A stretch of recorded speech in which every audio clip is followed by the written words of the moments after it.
Before we begin discussing what to do, let's talk about what's wrong first. And I will be talking three kinds of templates. I will be talking about default PowerPoint or Keynote templates that many of my university students use. I will be talking about templates which could be purchased or downloaded for free on the internet, which many of my small and medium sized clients use. And I will be talking about custom designed corporate templates which my corporate clients use. And first things first, let's begin with PowerPoint. And it used to be the worst offender, and it still is in many areas, although PowerPoint is becoming better and better with each iteration. So if there's any chance you can upgrade your software, by all means do so. Still, those vertical lines do not make reading very easy, and the reflection from the title, I don't know if we need this reflection. I think it has to go. This is decoration, not design, and there are many excessive decorative elements in most of the PowerPoint templates which just have to go. Another example is just way too light on top and way too dark the bottom half, and I've seen people using this template or another version of the same idea, just switching the font color in the middle of the slide, because white on light blue the audience cannot see, and down below it has to be white. And once again, way too many excessive details, way too much decoration. Most of those elements will have to go in a properly designed template. Another example from Apple Keynote, which is slightly better but not ideal. Sometimes they do this thing with frame within the frame, and sometimes within the frame, like they're chopping little bits of slide because the slide is just way too big, which is never the case, right? The slide is usually way too small. The problem is that the audience cannot see the text well enough. So I don't think that you need 2 frames. 1 is probably more than enough if you want to have some decoration. This is a slide that you can download for free. I've just googled free PowerPoint template. This is what comes up.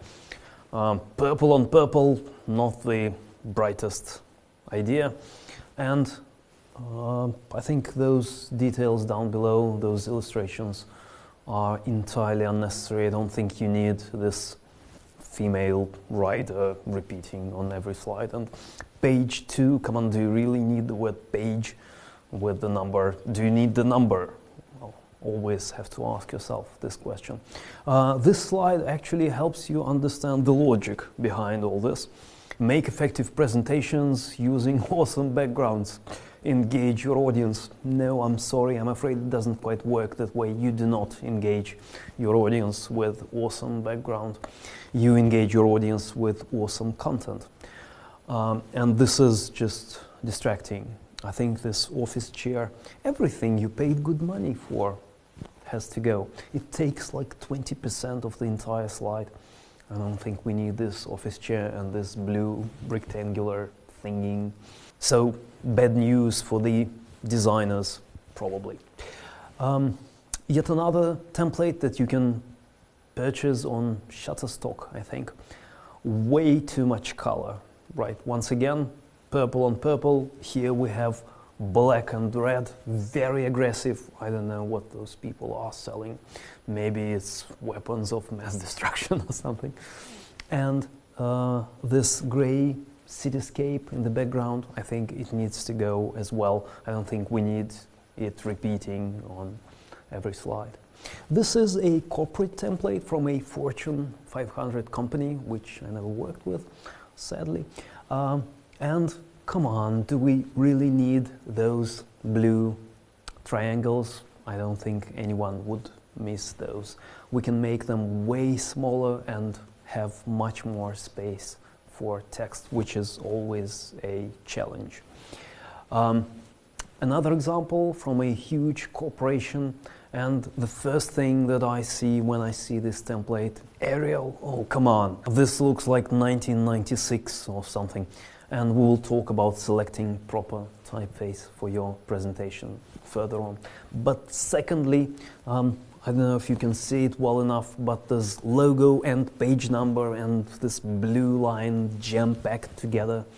And I think there's just not enough space for a logo. The logo needs some space around it. This is typically what they say in those style guides. So I think this is a much better version of the same template. We have to choose the alternative font as well. But once again, this is a small but an improvement. I think this is more or less ideal. This background, this pattern, red and blue, is very distinctive. You cannot confuse this template with anything else. Reasonably small logo. The only problem with this template is Calibri as a default typeface. And once again, you can do so much better than this. I think we have to change it to something else. This is more or less ideal. It has a small logo, a small page number, which you sometimes need, and a custom designed typeface specifically for this particular company. Most of the templates that I tend to use in my work look more or less like this. There's almost nothing to pay for, right? But I think colors and typeface are important. They are the things you communicate your brand identity with. So, what is wrong with templates? Let me conclude.